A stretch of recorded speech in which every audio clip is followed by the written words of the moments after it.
My presentation, contrary to my previous ones, will be very technical. Can you ping the first slide, please?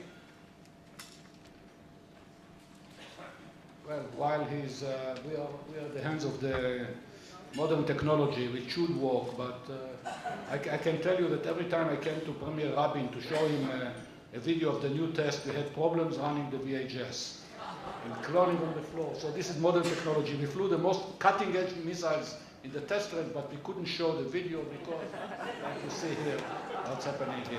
So let me start by saying that I'll be speaking about shared threats, missile threats, and missile threat, the potential putative missile threat on Europe.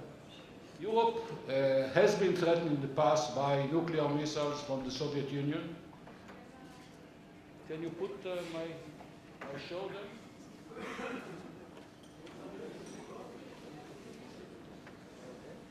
לא יודע, הוא לא מציג את זה. אוקיי. אבל זה לא... Okay, there it is. Thank you. At last. I'll talk about Iran's missiles, that the rationale, why they have this missile programs, the capabilities and the intentions. I'll talk about those of Iran's missiles that can reach Europe. And then I'll have to switch to Russia because this is a complicated story. The Iranian threat, or the potential threat of Iran, has a domino effect, and it's amplifying potential threats on Europe. And because of that, Iran's missiles are not just the concern of Israel. I think they are a global concern, and especially the concern of Europe, and I'll show why. And what are the future prospects? What is the rationale behind Iran? And I'm quoting Iranian officials in saying that for Iran, the missiles, not the air power, is the main part of deterrence power, and its role, I love this phrase, is to defend, to deter, and to influence. Political weapons. Deterrence is deliberately enhanced by an explicit policy of opacity, of transparency. They show what they are doing, time after time. They show actually more than they have. But beneath the propaganda, there is real capability. But they say they have to self-impose limitations. First, no exclusively conventional military force. Iran is not, and this is direct quotation, Iran is not after nuclear weapons. The other thing is self-limitation of range. They maintain that they will never make a missile with a range of more than 2,000 kilometers, and if you see the map before your eyes, from Tabriz, 2,000 kilometers, bring it to Eastern Europe. But more than that, brings it to Central Europe. So, obviously, this is a gesture toward the Europeans. However, the fact that they are running in parallel a nuclear program, which they say is civilian, non-nuclear, non-military program, and missiles, which, as I show, has potential range much longer than 2,000 kilometers, brings, I'd say, to the logical conclusion that the veracity or the reliability of the statement should be taken with a grain of salt, and this is a great understatement. So let's look at the lineup of Iran's missile. This is a recent picture from the new military museum in Tehran, showing the whole range of missiles. On the left-hand side, you see space launchers. On the right-hand side, ballistic missiles. Actually, it's the same program. It's run by the Ministry of Defense, and those programs are mutually supportive, although the white missiles are supposed to be civilian, but we should look at the whole thing as a military program. And some of the missiles here are not of concern to Europe. The right-hand side are missiles with range to the Arab Gulf states. The middle-sized ones are for Israel. The middle one, the one here, which is called Segil, this is the one that I'll talk about, and the left is space launchers. So the Segil theoretically has a range of 2,000 kilometers, but by calculation done by international teams, the range is at least 2,200 kilometers, probably 2,500 kilometers, which brings it to about Warsaw. And this is a missile which they say now is in their arsenal. Of course, when they show it in their exhibitions, there is placards saying the range is 2,000 kilometers. However, the other missile they show with a range, the liquid propellant one, the Shahab, with a range of 1,947 kilometers. Listen to that number. The range is 1,947 kilometers to the accuracy of 1 kilometer. 1947, that's the year of the UN decision of the partition of Palestine and the direction of the State of Israel.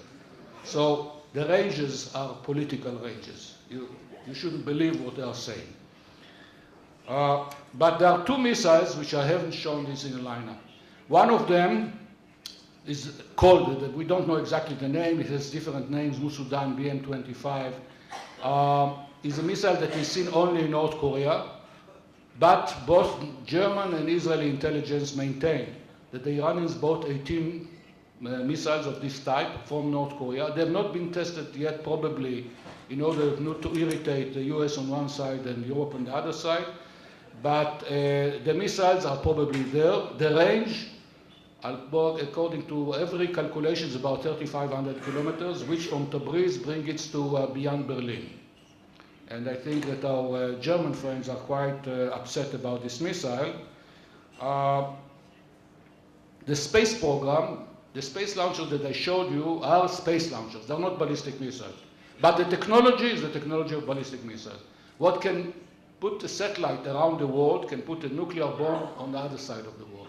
Every space launcher is basically a school for learning how to make ICBMs. So they have this very rigorous space program with growingly larger satellite launchers.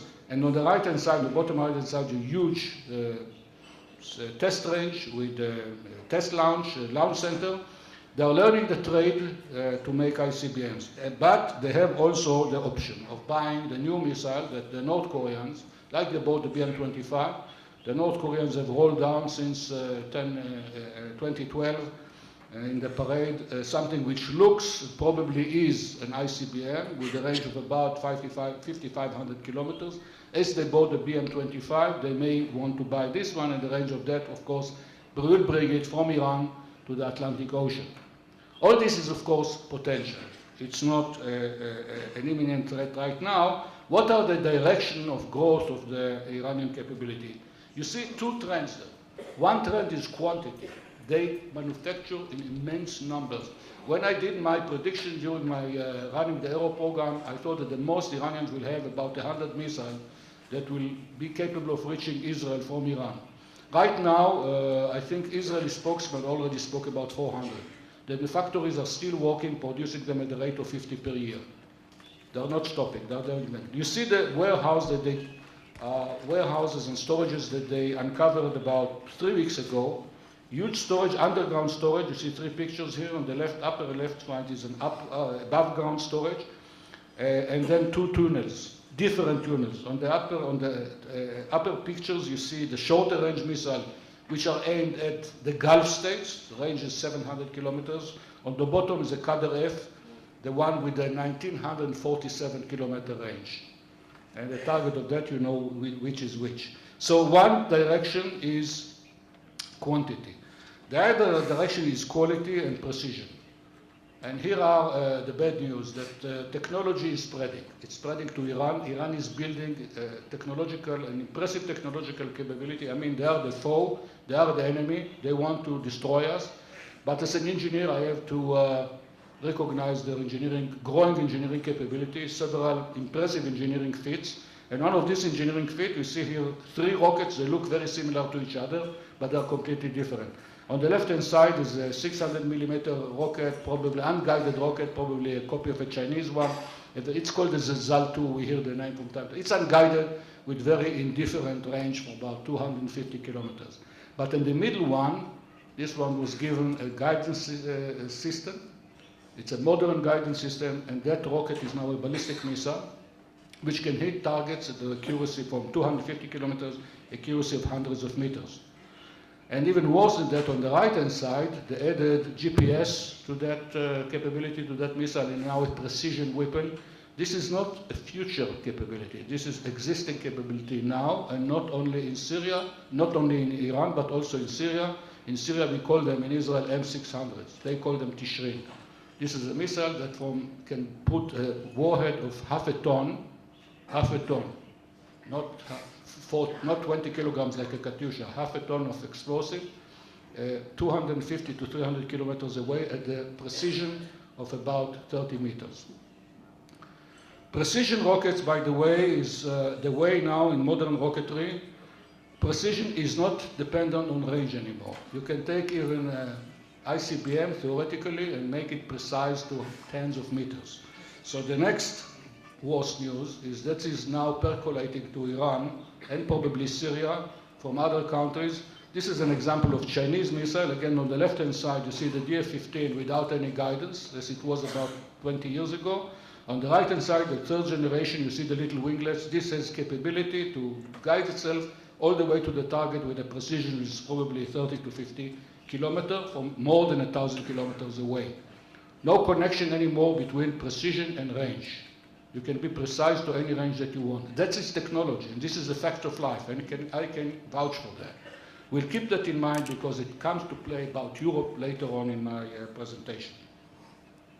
So these are the trends, and the trends, of course, are Europeans and NATO are not blind to this trend.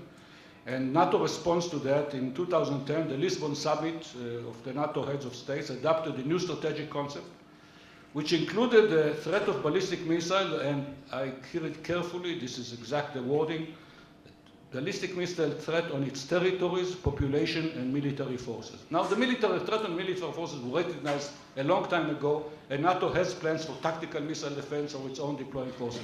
The innovation here is territories and population. That means territorial defense. For obvious reason, no country was named as a threat. However, very explicitly says that some of the problem of proliferation and threat comes from NATO's immediate neighbors. If you look at the map for your mind's eye, there are only two countries with missiles that border with NATO countries. That's Russia and Iran, bordering Turkey. So the intention is very clear here. NATO adopted a largely US-developed Aegis naval system with some variation as the core of its land and sea-based territorial missile system, the missile defense system. And here we see the deployment of it. The system has a, you know, today the trend among military engineers, military planners, is not to call programs with heroic names. One, we had Patriot, Hera, Zeus. Today, it's tooth-breaking acronyms. So EPAA is European Phased Adaptive Approach. Now, if you want to ask me what's phased adaptive approach to what and what's the phase, I can tell you a whole story and take another 2 hours for that. So take it from me, it's a European Phased Adaptive Approach. That's the name of the system. It's based on, as I said, on the Aegis. It's going to be deployed in 3 sites in Radzikovo, which is an ex-Soviet airfield in Poland, Deveslu, which is another ex-Soviet airfield in Romania, about 200 kilometers south of Bucharest, and in the Eastern Mediterranean. The Eastern Mediterranean deployment is born and it's there already. It's in deployment now since 2012. And the land-based component, the first one you see on the left-hand picture, the part of the landed bus which is manufactured already and will be deployed in Romania in 2015.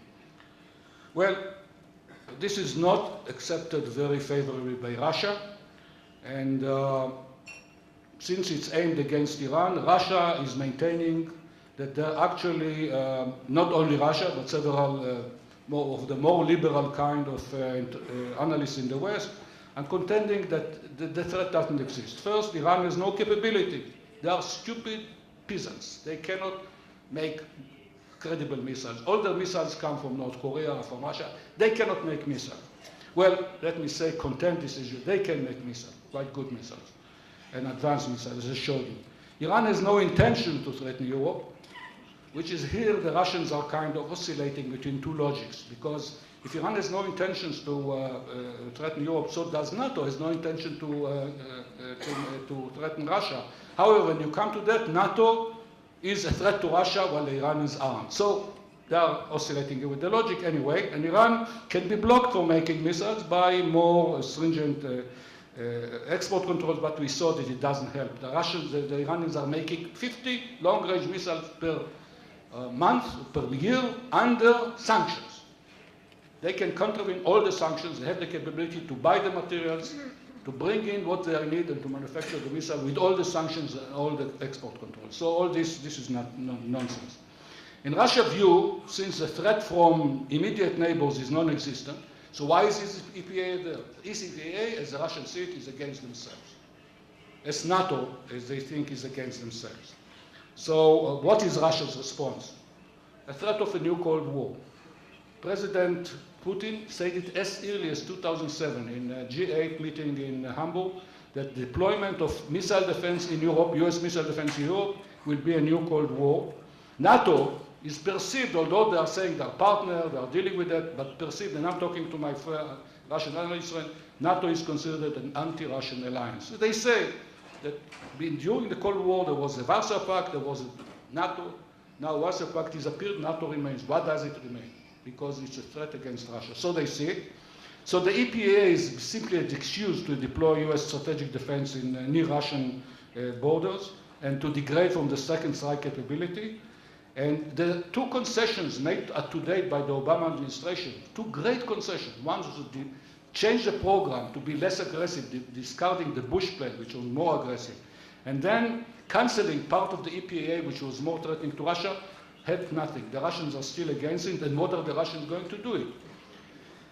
Both military and diplomatic responses. Declared responses is deployment of Europe-threatening missiles in Kaliningrad, and implied threat is to draw back from the INF treaty, which cancelled at that time all the missiles, Russian missiles that threaten Europe. In other words, build a new capability to threaten Europe. There are Russian experts, analysts, they say the Russians are doing that already. Here is the SS-26, which I hope we won't see here in the Middle East. Until now, the Putin administration has denied this from Iran and Syria. The range of this missile for export is 300 kilometers. For domestic use, declared 400 kilometers. All Western analysts agree that it's at least 500 kilometers. Some of them say 700 kilometers.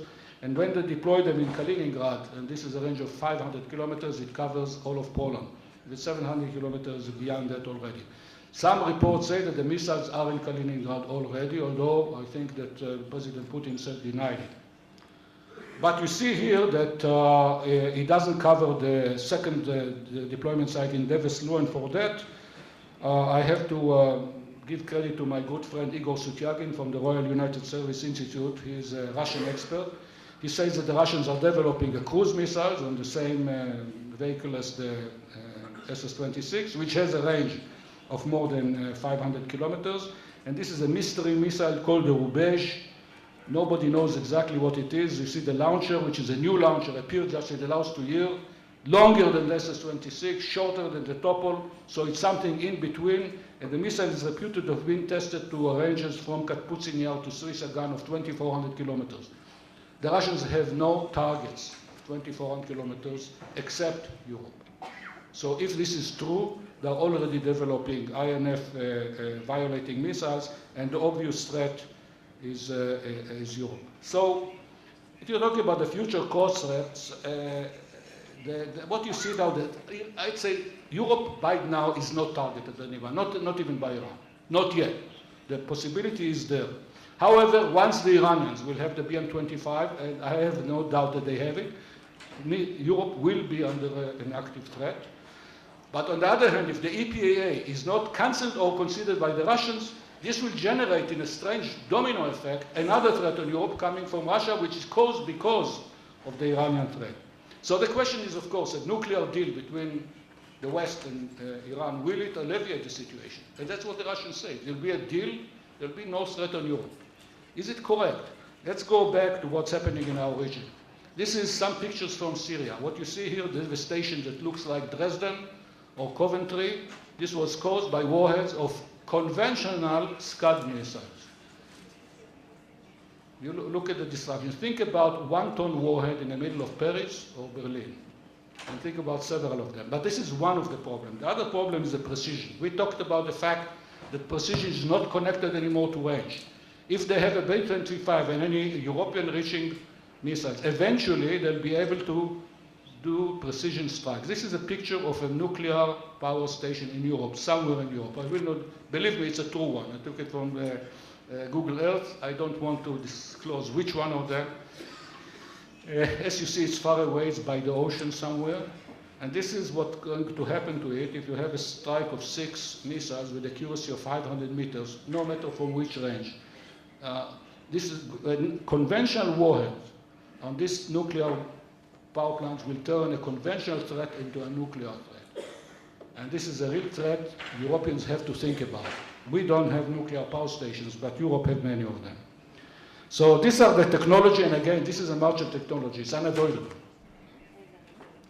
And I was glad to find out that NATO's planners are thinking in the same way, because Mr. Alexander Verbshaw, in his presentation in Israel about 2 months ago, made the following statement. When asked about the implication of an Iranian deal, nuclear deal, he said as follows. Purpose of NATO missile defense is not the defense against nuclear weapons, but against means of delivery. Defense against ballistic missile that can carry any kind of weapon, including conventional ones. And an agreement with Iran will be welcome, but it's not going to solve the problem of proliferation and the missile threat. In other words, in Europe's view, NATO's view, and I'm talking about defense of Europe, a nuclear deal with Iran will not solve the threat that I showed you. And this is a strategic implication, because unless the EPA is considered by Russia, there is a prospect that Russia will walk back on the INF and put a strategic threat on Iran, on Europe, and start with a strange domino effect. That because of that, Iran's missiles are not just a threat to Israel. They are not a concern, a Middle Eastern concern. They are a global concern by that now. However, delivery systems are not included in the talks with Iran. I think it's a shared interest of Europe and Israel that this situation will be corrected, and the missiles and delivery means, not just ballistic missiles, of even conventional weapons from Iran will be brought into a consideration of diplomatic talks with Iran in order to alleviate the threat to both Israel and Europe.